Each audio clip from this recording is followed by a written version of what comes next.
What's going on, people? We are Tottenham TV, back here for another Tottenham update with really not long. I say this every transfer update, but now there really is not long left to go of the window. The window slammed shut at 11 p.m. on Friday night. And let's get into the update. Quite a lot to talk about. Let's start off with the done deal, which is Jed Spence, officially confirmed by both clubs now. Jed Spence has joined Leeds on a season-long loan for this season. Obviously, good luck to Jed, the Spurs social media team has said, and it's going to be a $1 million loan fee with no option or obligation to buy. I think from Tottenham's point of view, it makes sense. Hopefully he has a good season in the Championship, then we can maybe get more interest in him in a year's time if he does pretty much perform like he did in the Championship 2 years ago. I think from Spence's point of view, look, he's obviously agreed to the move, so he's willing to go back down to the Championship, but it's definitely a step backwards for me, going back to Leeds and back into the Championship, because we know he can perform at that level, and he's already got a move back on the back of performing in the Championship a year ago.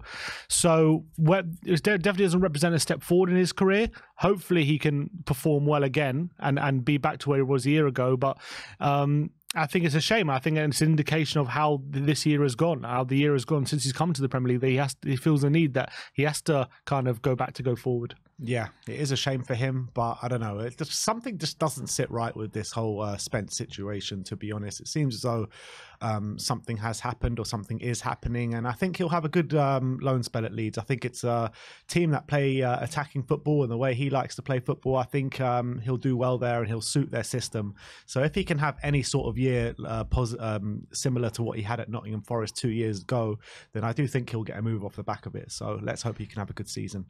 Next up, Eric Dyer. Bild are reporting that Bayern Munich and Borussia Dortmund are competing against each other to sign Eric Dyer. The centre-back appears to be certain to leave Tottenham Hotspur before the transfer window slams shut.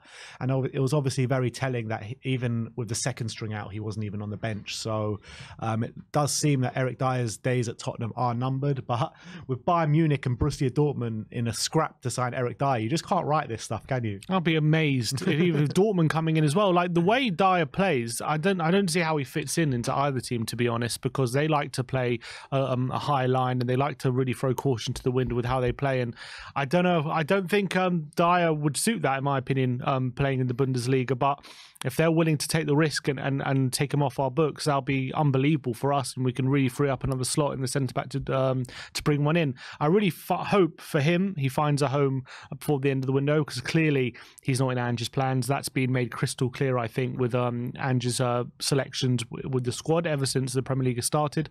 So I think he must know now that there's no point staying to fight for his place at Tottenham, because there's nothing to fight for at the moment. He ain't getting a game. So hopefully that pushes a move. I don't know whether it will be Munich or Dortmund. I got my reservations about whether their interest is serious, but I hope that there is something that will come before the end of the window. Well, it's funny that there was a report coming out of Munich yesterday that Harry Kane is being inducted into the leadership group. I can't remember the actual terminology. They said it. And then on the same day, you're hearing these reports of Eric Dyer being linked to Bayern Munich. Do you reckon there's anything to do with the both? He's going to go right into the leadership group, Eric Dyer. Maybe Kane is like, if you're signing me, I want Dyer to come in to be my mate. So I don't know. Maybe there's rumours that Kane has put in a good word for Eric Dyer and that he's talked up his quality. So maybe he's doing a lot of convincing. But Tuchel would know about Dyer. He's faced him enough times to know that he's not all that. So I'd be surprised if he's convinced by it. Yeah, me as well. Let's talk about Japhet Tanganga now. Charlie Eccles says that Torino are in talks over a possible loan move for Japhet Tanganga, and Calcio Mercato say that Everton have an offer on the table for Tottenham's defender Japhet Tanganga before Friday's transfer deadline. However, he has made a move to Italy his priority. Interesting. It's interesting to know that if he'd rather that than like a move to Everton or Luton and stay in the Premier League, but maybe he feels like Italian football might be more suited to how he plays potentially, being a very aggressive defender. I just think he needs a move and get some first team football somewhere, because he's never had first team football like consistently ever since he broke into the Tottenham team. So any move at top level in the first team would be beneficial for him. Yeah, absolutely. But like from his point of view, where do you think he stands? Would you if you're him, do you prefer to go to Torino or do you prefer to go to like Everton or Luton? I think he's probably more guaranteed game time at Torino. So I think Everton it would be Luton. Maybe instead of Luton, but does he want to be embroidered in a relegation battle for the whole season? It's going to be a long slog for Luton. So maybe he sees that situation and thinks, is he going to be made to look a worse defender playing at Luton than he would at Torino? So maybe that's the situation. At Everton, I think, with Sean Dyche's structure, I think he might be good, but they got Tarkowski there, they've got Michael Keane, they've got some good defenders, which is not going to be so easy for him to break into that team as well consistently.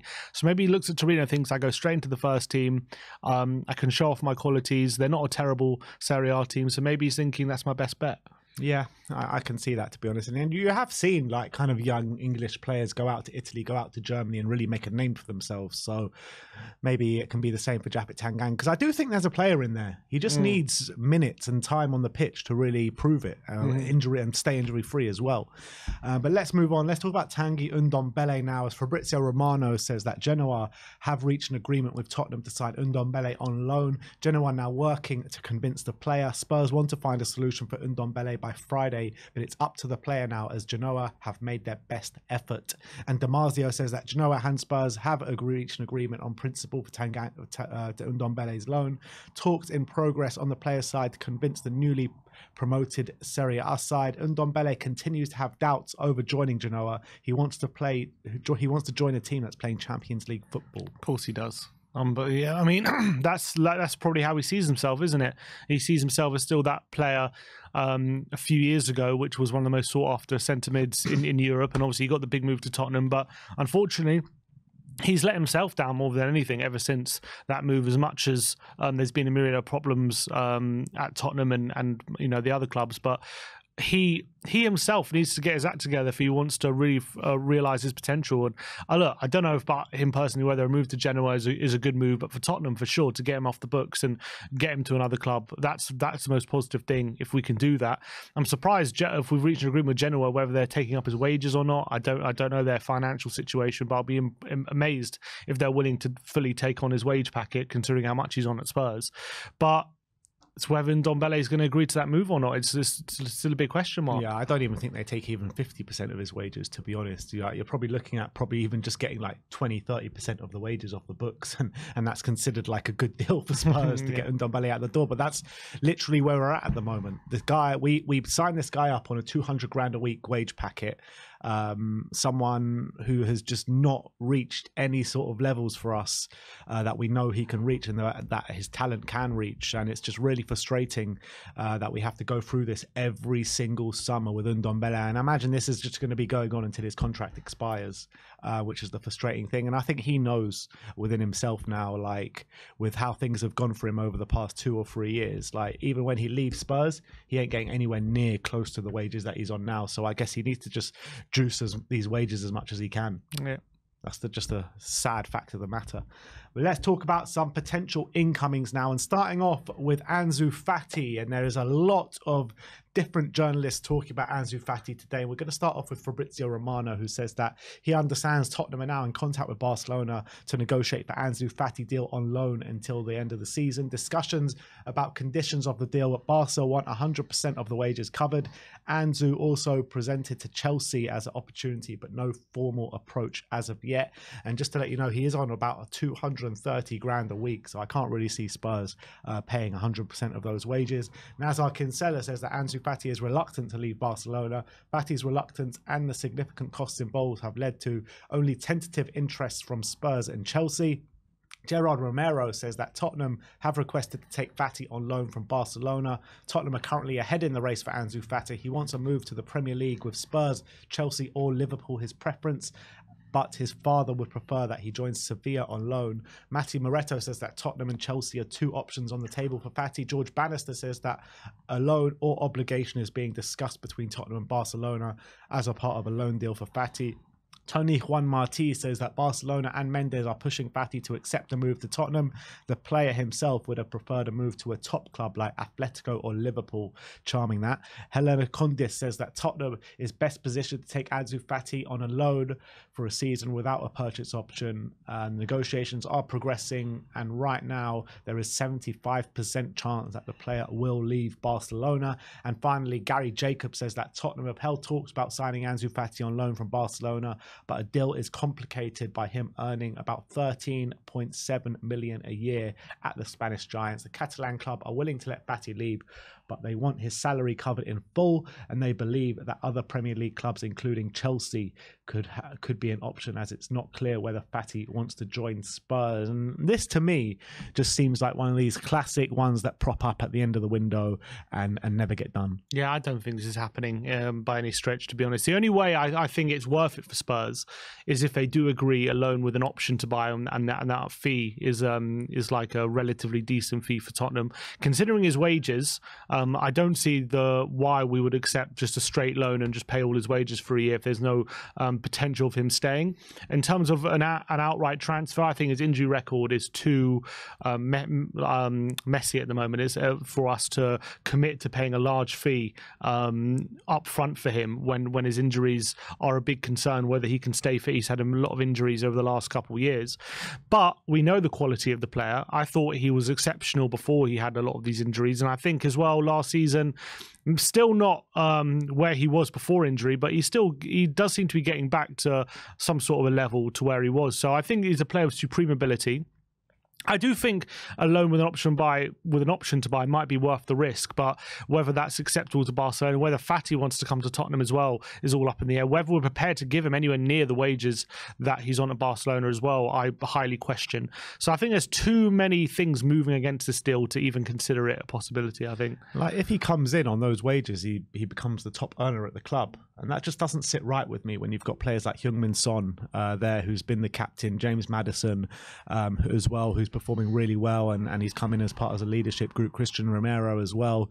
So for a 20-year-old who has shown signs that he can be a top player, he's just not that top player as of yet. So I don't think what he's shown in his career so far, he should come in here as top earner straight away. I just don't think that's right. And it's too much of a risk to give a top earner a player with his injury record, make him the top earner when, let's say he signs for a big money and then all of a sudden he gets a big injury. What do we do? All of a sudden, all that money's wasted. I just think it's too much risk unless it's a loan with an option. That's the only way I can see this working. And even then, whether Fati wants to come here is also, I'm not sure. I'm looking at his injuries now. I mean, last season was pretty injury-free for him, to be fair. He only missed 2 games for injury last season. It's the season before, I think, which you're probably alluding to. And the season before that. He had 2 years of bad injuries. He had 2 years, but last year was pretty injury-free, which is positive. Yeah, he's getting back to it, but he's still not at that level, even performance level, although, maybe after a year of injury-free, maybe he's clear of them, but it's still a massive risk. So, I mean, you're really saying, like, he's never shown the level consistently, because before those injury problems, he was like 17 or something. Yeah, but he was a really good 17-year-old. Yeah, but look, there's no doubting his ability, in my opinion. I think he's one of these young players who could really go on to become one of Europe's best wingers. I really do. I think he's got that much ability, but it's just he's been held back by these injuries, unfortunately. And he was injury-free last season, but it was his first season injury-free for 2 years. So it's obviously going to take an adaptation period to get back to your best. So I think, given his potential, it might be worth the risk to do a deal. But you don't want to be basically committing too much before you know where he's at. I don't get it. Like, if he's that good, then why are Barca willing to let him go? Because they're stocked in the forward line at the moment, and maybe they're feeling like if they're a team who are hemorrhaging a lot of money at the moment. They've got a lot of financial problems, so maybe they're feeling like they could do the money. And with a player who, with his injury record, maybe they feel like it's worth cashing in right now if his stock is still relatively at a level. Yeah, just something doesn't sit right with this Ansu Fati thing, to be honest. I know Barca have been through their money problems for a while now, but look, at the end of the day, I don't think this deal's going to happen. I really don't. There's just too many moving parts to this one. The financials don't seem right, and for them to only say that they want 100% of the wages covered, Spurs are never going to do that. Mm-hmm. So I think if that is going to be a sticking point, the wages for Barcelona, they only accept 100% of the wages, then this is a non-starter for me. Next up is Brennan Johnson. Dan Kilpatrick says that Tottenham are expected to have a clear run at Brennan Johnson after Brentford ended talks for the forward.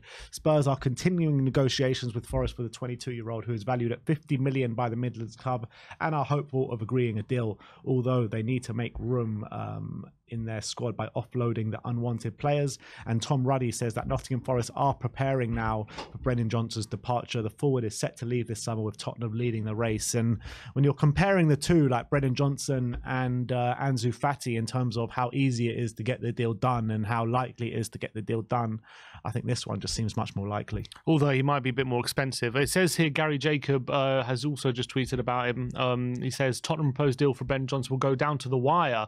Spurs do not want to meet Forest's 50 million valuation and have offered players, including Sanchez, as part of the deal. So I think it's going to come down to whether Forest are interested in the players that we're offering, and if they're not, do I see us making up the difference with the cash? Basically, 50 million is very expensive, so I do understand if Tottenham are going to bulk at that kind of figure, because I do think that's too much for someone like Brennan Johnson.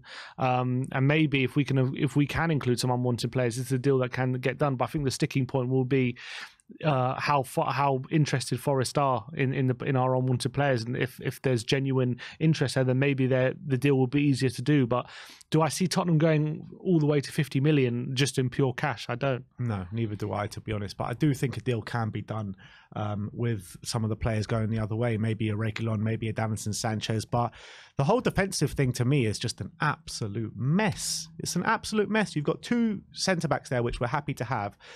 You've got Dyer, who hasn't been in a squad yet, even when the second string has started. Japhet Tanganga, who we're trying to shift out the door. Davinson Sanchez, who we're going to shift out the door. So what if we are successful and get all three out? Then what?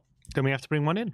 We have to bring two in, no? Yeah, well, at least one, I would say, because I think three until January should be just about enough. Like, obviously, unless we have a bad injury crisis, which you can't really plan for. But yeah, if we get all three out, then if we don't replace them, then we're in big trouble. You say we can't plan for it, but you can plan for it if you have two good players in each position. Then you should be covered from an injury crisis. You can plan for it, but you can't assume you're going to have an injury crisis, if you know what I mean. So you can't spend big money bringing two big centre backs when you've got two there. I think you can only spend a significant amount on one more centre back, in my opinion, even if we get all three out. You don't need to spend a significant amount, though. Like, we've seen players like, I know maybe he favours a move to Monaco over Fulham, over Spurs, but you're talking about not that much money for someone like Tosin Adarabioyo, and I'm sure there's many deals out there of similar ilk that we can get in. So I don't know why we're here on the 30th of August still trying to shift out these three defenders and haven't brought anyone in. Yeah, look, in a perfect world we get another two, but I can't see it happening. No, and I just think if you offered me get all three out and just bring in one, I would take it right now. And last but not least, let's talk about a centre-back who Spurs appreciate, apparently, as Wout Faes of Leicester. Sasha Tavoleri says that Tottenham are seeking several options in case Eric Dyer leaves Spurs, including Wout Faes, whose profile is appreciated by the management. Yeah, I mean, obviously, in his first season, Leicester got relegated. It wasn't like the best season for him. In terms of him as an individual, his qualities, I think he's like physical player. He's very aggressive. I've seen him get a lot of yellow cards for, rash tackles and stuff like that. Obviously, he was involved in a team which was a bit of a mess last season in Leicester. I do think he's probably better than what he showed last season for Leicester, but we can only really go on what we saw. And he is definitely a bit of a rash defender. I think profile-wise, he's not a million miles away from probably what we're looking for. I do think I think he's not. I don't think he's like Dyer kind of slow. I don't think he. I think he's probably slower than someone like Sanchez, but I don't think he's like. I don't think he's that slow, to be honest. I think he's a bit faster than, like, say, Sionchu, who was like playing for Leicester, and I think Faust came in for him. I don't see him as a player who's like really slow, but I definitely see him as a player who lacks a bit of control. And I think that's something that's maybe held him back, and it'll put Leicester in a lot of problems last season when he's coming out of position and coming in for tackles and missing them, and all of a sudden Leicester are kind of in trouble. I do think he's a player who's confident on the ball, but I wouldn't even say he's that good on the ball. But he's a player who likes to have the ball and play, but he's not. I don't know if he's specifically good at it. He's quite aggressive aerially, and he's definitely aggressive on the ground, but the big question is quality, whether he's good enough at all the aspects that we want from our profile to be in the Tottenham back line, and I've got my question marks on that. Yeah, massively. But like, if it came down to it, would you take him as a backup? Well, better than no one. The question is, if you offered me right now, get rid of Sanchez, Dyer and Tanganga and bring him in, or keep one of Sanchez and Dyer and don't bring him in, what would I do? I'll probably roll the dice, depending on how much he's going to cost. If he's going to cost like big money, well, I don't know what big money is. Let's say he's going to cost 20 million. I probably wouldn't do it. But if you can get a deal between 10 to 15 million and they like the profile, I'll probably roll the dice and just go with it, because I know for sure Dire Sanchez ain't good enough, and I don't know for sure that he ain't. So I'll probably roll the dice. Yeah, the only way I would like to see him come in is a loan, to be honest. I wouldn't want to spend any money and have any sort of contract where we're bound to it for the next 3 or 4 years. Like, I don't think he's good enough. I don't think he's shown much in a Leicester shirt, to be honest. And I think we need to aim our sights a bit higher than this guy, to be honest. And when you're looking at Sanchez, Dyer, yeah, he might be a bit better than them, but it still doesn't fill me with much confidence that if Romero or Van der Ven get injured, then we've got good cover. So for me, bring him in on a loan deal if we can get these players out the door. But if not, then we have to look at some serious targets here. There's no point bringing in these kind of players. They don't improve our quality. I agree. According to Charlie Eccleshare, just tweeting now, he says that Tanganga to Torino is now off. Couldn't find an agreement. What, from the player or from the clubs? It says Tanganga to Torino not happening after the Italian club and Spurs couldn't find an agreement. Always a chance these things can be revived close to the deadline, but for now it's said to be off. Great stuff. So it looks like Tanganga at the moment still struggling to find a club. All right. Well, there you have it. That is your Tottenham update for today. Let me know in the comment section below your thoughts regarding all the news stories brought to you today. Like, subscribe, and comment. And as always, come on, you Spurs.